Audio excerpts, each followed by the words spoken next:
What's up, beautiful people? Welcome back to another episode of Gratefully Podcast. I am your host, Jay Nicole. Guys, we are back in the building, rocking and rolling for another episode. And I am not by myself today. I do have a guest. I know it's going to be a powerful conversation. Listen, my heart gets overjoyed when people decide to come on and share their story. I believe that everyone has one, and we're going to get into Philly's own Rican Bull's story today. What's up? Hey, what's up? How you doing? I am doing all right. You feeling okay? Nah, for sure. Feeling good. Yeah. So he's an activist. He's just sharing his story. I came across it actually on Instagram, and I saw it shared in someone's story, and I started listening. I thought it was super impactful and quite the testimony, but I didn't listen fully because right there instantly I was like, I want to interview him. I want to have him on my show. So I didn't want to get too much into it. When we talk about people dealing with trauma and just going through some, I would say, unbelievable things, and then coming out on the other side of it, I know that you, unfortunately, or maybe depending on how you look at it, maybe you feel like it was a fortunate situation of maybe what you kind of learned on the other side of it, but you had an altercation or you were in a situation where there was some gun violence at play. And I just kind of want to get into that because the fact that you're here is just truly a testament to God. At least I believe so. No, for sure. What you mean, like just the whole situation I had, man? Yeah, because I mean, I saw, when I started looking a little bit, I saw a little bit of the headlines, but I was like, I didn't want to go too much into it, but I do know there was guns involved. No, for sure. Well, yeah, it just happened a little briefly because I said it a lot of times. I try to like paraphrase it. I was leaving a bar and meeting up with somebody, and waiting for them. Shot just started ringing off. I got shot 9 times that day. I lost 8 pints of blood. Yeah, and that day changed my life for good and bad. You know what I'm saying? Yes, I saw somewhere that like after you were shot, you were kind of driving a little bit, and then I don't know exactly what happened from there, but like you said, the fact that you were here and it changed you a little bit for the good and the bad. I think it's kind of good to talk about the bad because then we can see the evolution of your story. So what do you mean by that? It changed you for the bad?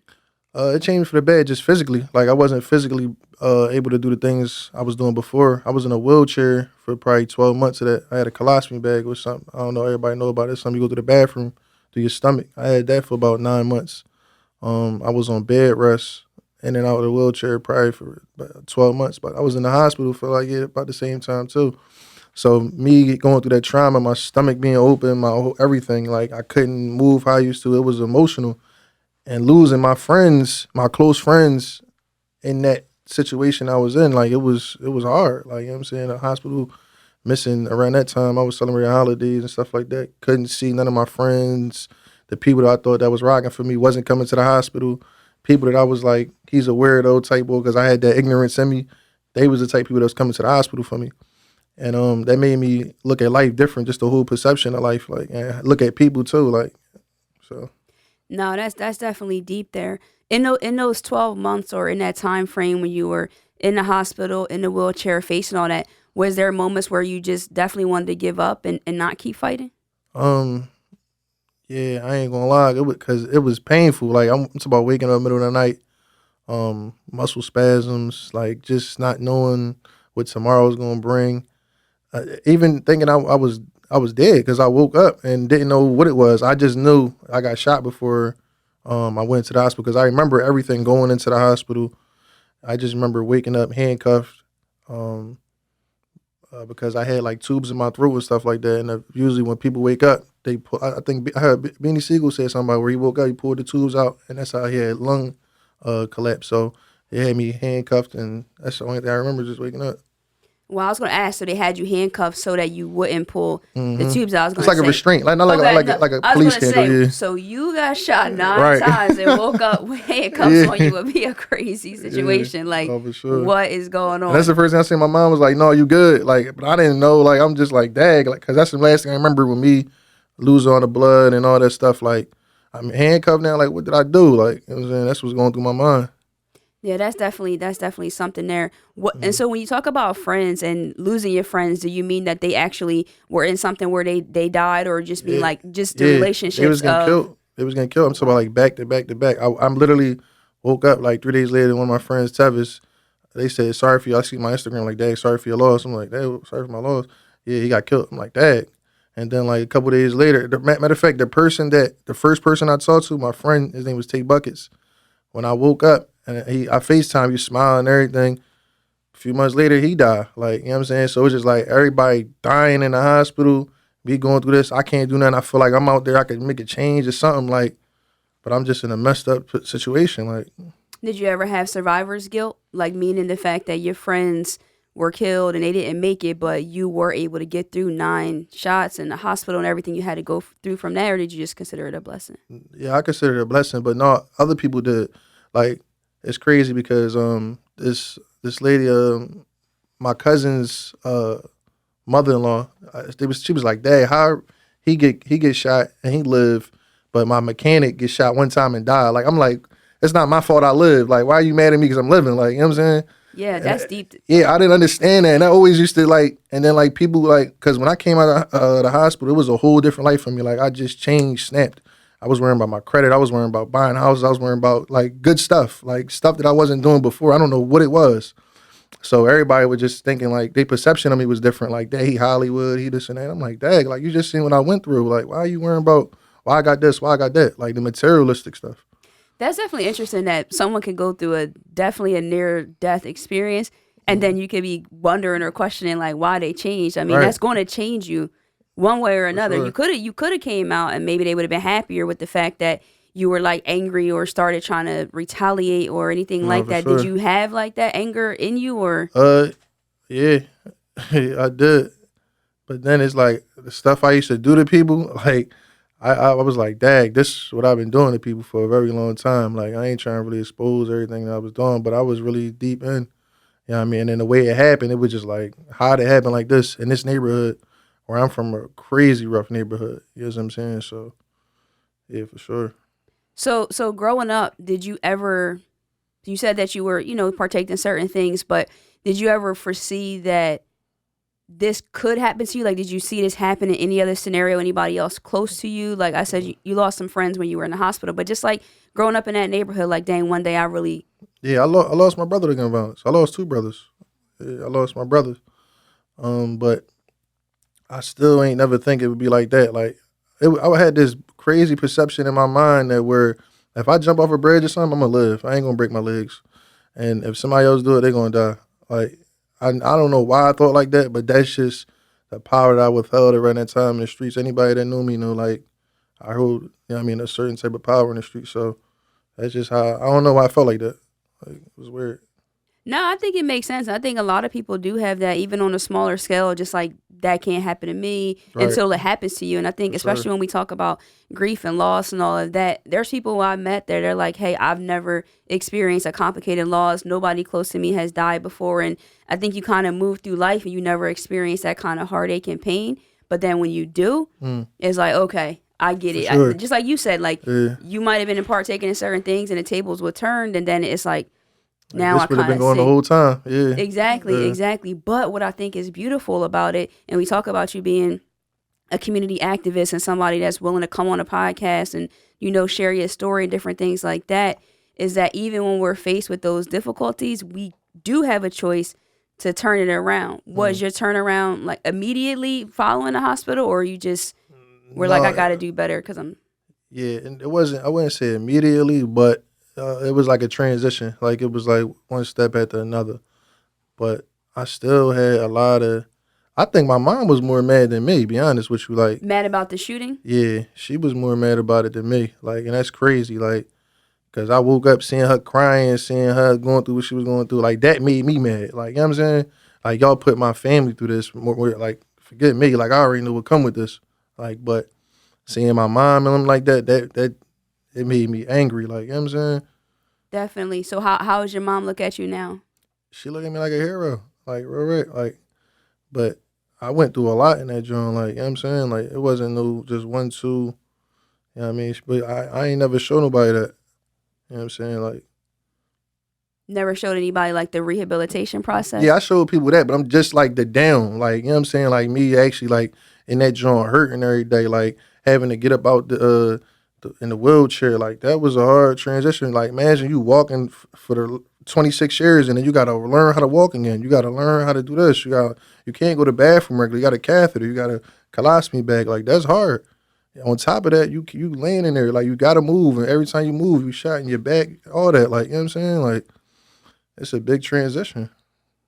Yeah, that's the thing. I think when people hear about grief, they think it's just death, Mm-hmm. but all those things you just said is loss. So I couldn't imagine or can imagine how difficult it would be for me to just wake up and be like, yeah, I can't walk anymore. I'm Right. here. I'm in a hospital. And then people not coming to see you and support you. How has that changed your outlook on friendships now or I asked two questions. First, I'll ask that one. How has it changed your outlook on friendships now? I don't trust a lot of people, and if I got people around me, that mean I really trust them and love them. You know what I'm saying? Because I seen how it is. Like, and like I said, like the people the ignorance that I used to carry, like it's like, dang, the people that you think want to be there for you, that's the ones that'll be there for you. And I'm talking like all the way for you. Like when you want Victoria's Kitchen and Chick-fil-A, they come bring it to you. And like the people you keep calling that you'll be doing all this stuff in the streets for, they'll be the ones like I'm busy. Or I got this, I'm doing that. You be like, dang, like I put my life on line for you was out here. Like, so Yeah, I think that's it. That's interesting, and I wonder. That's why my next part of the question was: when you see people now, like your friends or your family, in tough situations, does it make you show up for them more than you might have for before you were sure. shot? Yeah, for sure. Like, and it's crazy because I didn't show up for people that when it's time for them to show up for me, they still ain't there for me. And you know what I do after that again? Show up for them again, because what you do ain't gonna change how I am. You could be a messed up person in the world. I'm still gonna be the person I am, regardless of how you treat me. You see what I'm saying? That's just how my heart is. Yeah, that's interesting that you would be able to make that because I feel like a lot of us get resentment and we start getting angry and be For like, nah, sure. like I'm. This is a thing that's been trending over the last couple of years. Is like Mm. keep that same energy. Right. Like if you're going to treat me like this is Mm. how I'm going to treat you. But I think that's one of the important parts of having a Grief Bully podcast is that we share these stories that show people the options that you have in these pivotal moments. Like, okay, am I going to go down this path? Am I going to go down this path? Am I going to change? Am I not going to change? But we've had stories that are just unbelievable, and yours is too. I mean, to be shot 9 times, live, Mm. and then still live and want to share your story. Why do you want to share your story? I didn't at first. I didn't like because I'm telling you, like especially living in Philadelphia, sharing your story and stuff like that, it's crazy. Let alone the whole world. Like they'll look at it like you looking for grief from other people. You looking for sympathy. I don't need sympathy. Like you know what I'm saying. Like I just wanted to tell my story because there's other people that may got the same story as me, so they might. That's my thing. When I first got shot, I was googling like therapy for gunshot victims and stuff. There wasn't nothing there. Like a lot of people don't go through this. Like you know what I'm saying. So I had to create stuff that it make me calm down, or you know what I'm saying, things I could do. Like so I want to try to give that to other people that go in these similar situations. You know what I'm saying?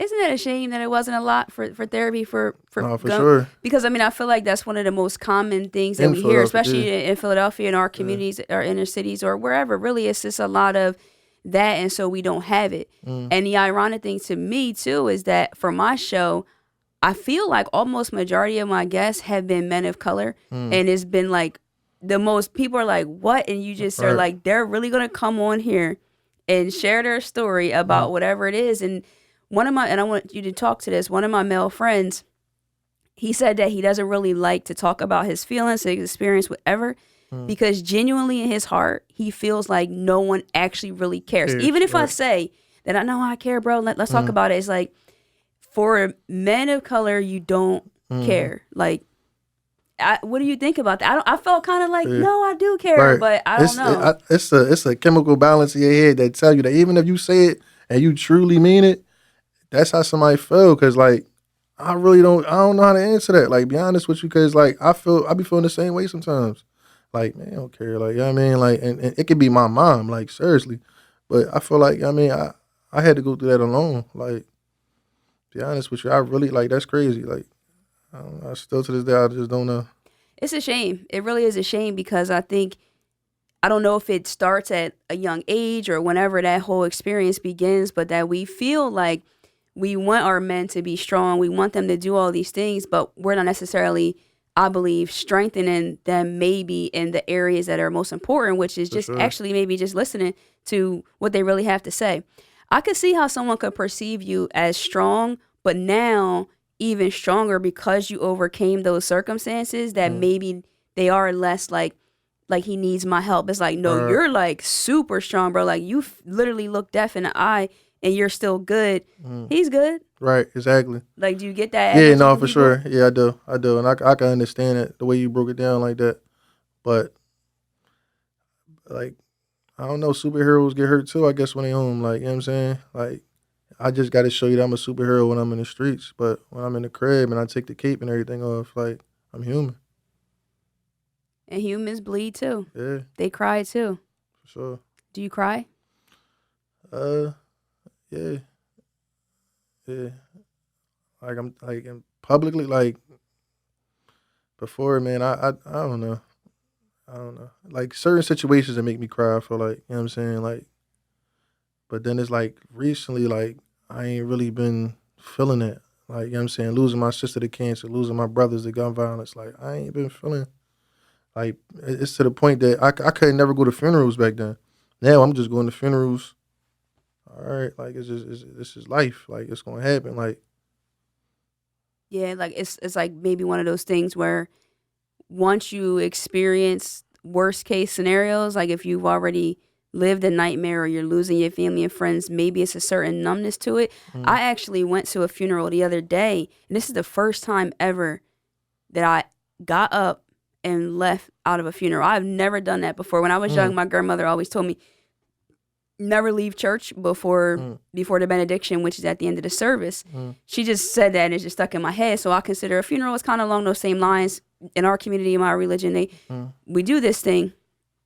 But I was sitting there and I'm watching this family standing over the casket, that whole part where they're like gonna put the cover over, close the casket, and they're just like breaking down. mm, And then they're like, okay, so and so is about to come up and sing this song. And I was mm, like, on that note, I'm going to leave because I had to mm. think to myself, why am I subjecting myself to this? It's triggered me because now I'm starting to think about all the people in my life that's going to die or have already Right. died or myself dying. That's the Mm. first time that I ever was like, I'm gonna go ahead and leave. And I kind of felt bad for it, but I also felt like we have to do what's best for our mental health and those experiences because when you start to experience so much death like that, it is just like, yeah, this is going to happen. This is real. So Yeah, and a lot of people don't like.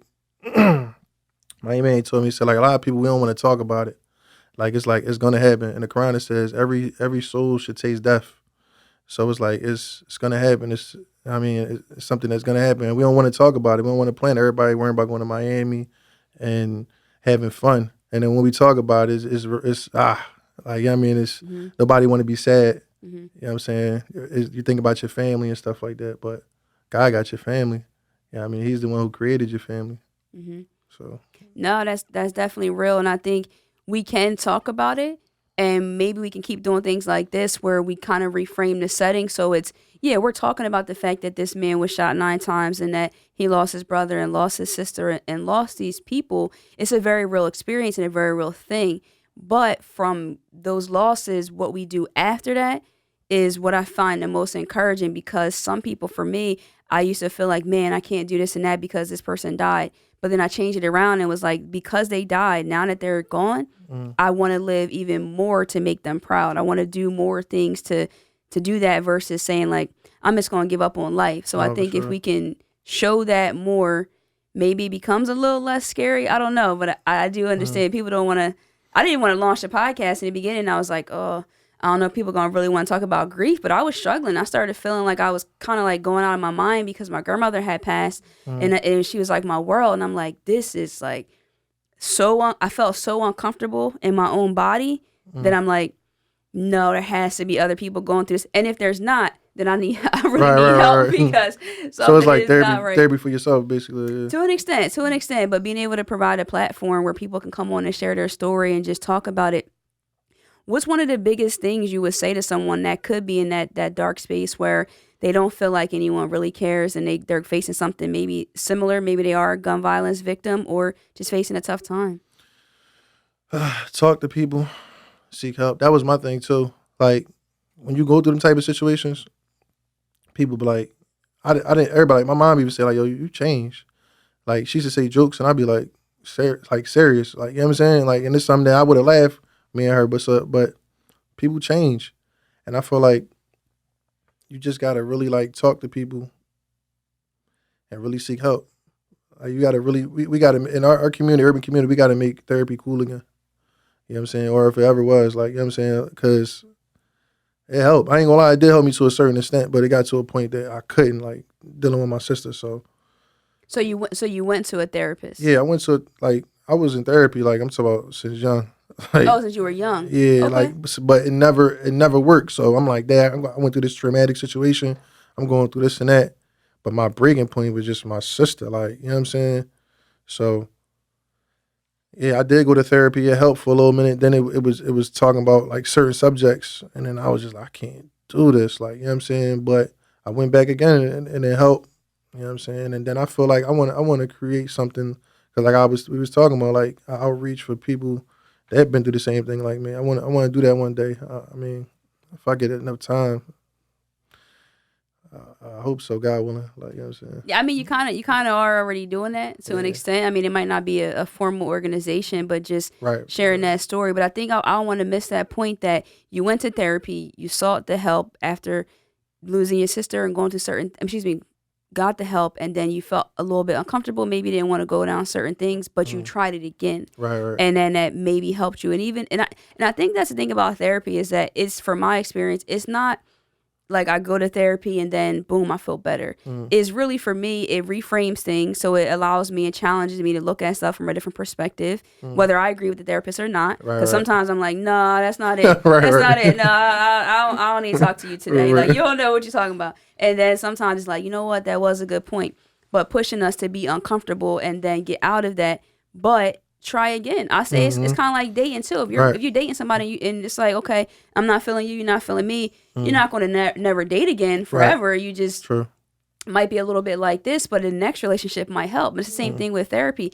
All therapists aren't created equal. Some of them are not good therapists. Period. No, They that's true. just can't find the empathy. They can't. It depends on what they look like. I feel like you gotta have somebody that's for me like somebody that's street smart and like the book smart. You know what I'm saying? Because you can relate to the things I go to. Like you know what I'm saying, somebody that from not the same background as me, they're not gonna understand the stuff that I'm talking about. Like you know what I'm saying. So I think they gotta have a balance of the both to really get through to someone like me and others that's dealing with the same situation like me. Yeah, no, I think that's real. And I think that's why I'm happy to see that there are more therapists and people like that just of different backgrounds to kind of make it. Because growing up, I've never saw anybody go to therapy. And for me, it was just like, this is just not really what we do is we talk to God, we go to church, maybe we drink, we smoke, we do drugs, whatever it is everything but that. I never really heard anybody going. And then I started just outwardly speaking about it because it's like, no, I think I'm gonna try this out, and I have a great respect for it.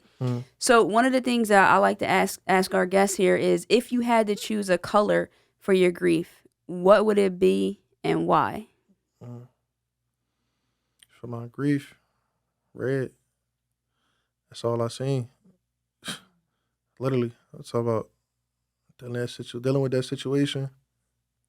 After that situation, like, cause them dreams, all that. Like, I mean, I dealt with a lot. I'm talking about sleep paralysis. So I see red. Wow, that's.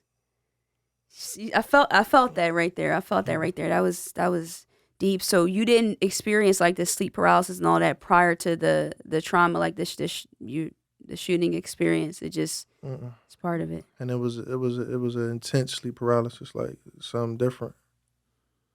Like something different. I don't know what my sister like laws did to me, but it was yeah. I'm talking about like I don't want to go into real detail about it, but it was crazy. Like you know what I'm saying. Yeah.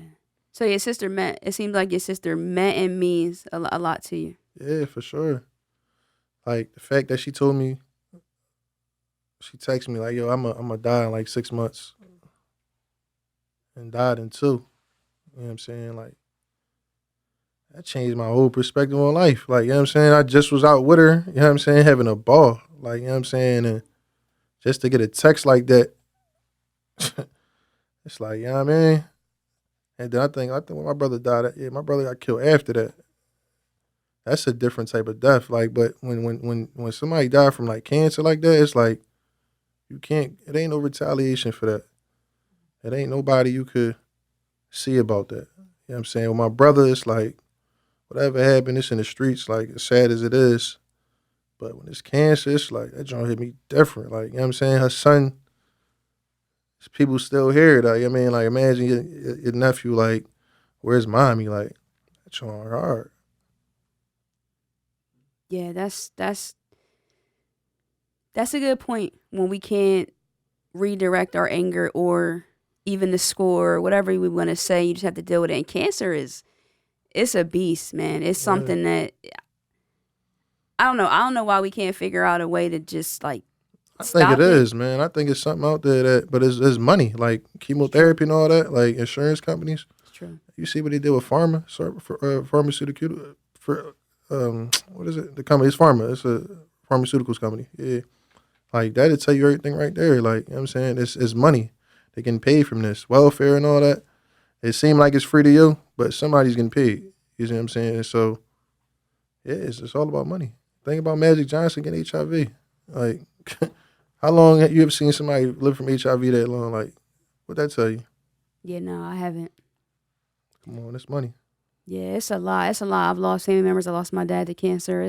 It's a lot of things that you do wish there was something that you could something to just like point it at in that time. But that's tough, man. I definitely appreciate you coming here and sharing your story with us and all of that good stuff. Like, what do you have going on? Is there anything else you want to tell us about or have us connect with you? I mean, I'm looking forward to you having your No, no doubt. organization because the way that you speak and the the genuineness that I could feel in like where you are and changing and turning the corner. Well, probably already turned the corner. I No, didn't know for you sure. from before, so I Yeah. I can only talk about where Right. you at now. I'm Yeah. sure there's some people that's probably like No, for sure. when they see these conversations, I had like somebody tell me the other day. I was like, yeah. So that mean I'm doing something good. Like, I know my sister wanted me to follow like my religion even a lot more. So like I'm definitely doing that. Like, you know what I'm saying? I just did the newspapers, the news, like just trying to do change. You know what I mean? And best I can do. Like, you know what I'm saying? I'm still human at the end of the day. So none of us are perfect, yeah. but it's going to rhyme, so don't laugh. And I'm not trying to get signed. I know you get some A&R. I was going to say, but we are worth it. Right. That's a bar I should actually get. We should No, talk for after sure. this. I got to A see if slogan or I'm something. going to get this deal, right? For So, sure. but no, I definitely appreciate it. Where can we connect with you online and just continue to follow your journey? You can follow me at Regan Bull. I mean, on at every platform, basically. Like, you know what I'm saying? At Regan Bull, RICANBULL. I'm definitely going to make sure I connect to that. One last question. Do you feel like these conversations really matter? Like, I know how we said therapy, hit or miss, but do you think like after we stop, we hit and you go on, like, will you feel like because you sat and had this conversation, it really matters? No, for sure. For sure. Just having this conversation right here, for sure, like, you know what I'm saying, made me think about a lot more. And, like, people, like, I heard you say something on your last one, Oskino, where it said he didn't think it was going to touch people or something like that. Like, or if you touch a few, you never know who you're going to touch because that right there touched me. And it touched me to open up about, you know, my situation. So if I can help one person, three people, like, it's a difference. Like, you know what I'm saying? It may not, everything got to take a transition and steps. It's not, everything's not going to happen 1,000 people, 1,000,000 people. You got to take it in steps, step by step. Well, you already helped one person, so For sure. I'm gonna go ahead and definitely say that it's been a pleasure to have you on the show, the platform. Whenever you want to have conversations, you're definitely always welcome. I appreciate you coming by. Appreciate Guys, if you're watching this on YouTube, make sure you drop us a comment. Let us know your thoughts, your feelings. If you're not already, I don't know what you're doing. Make sure that you follow me where I hang out the most over on Instagram at I_am_J Nicole. Guys, so next time, you already know. Love and light. Peace.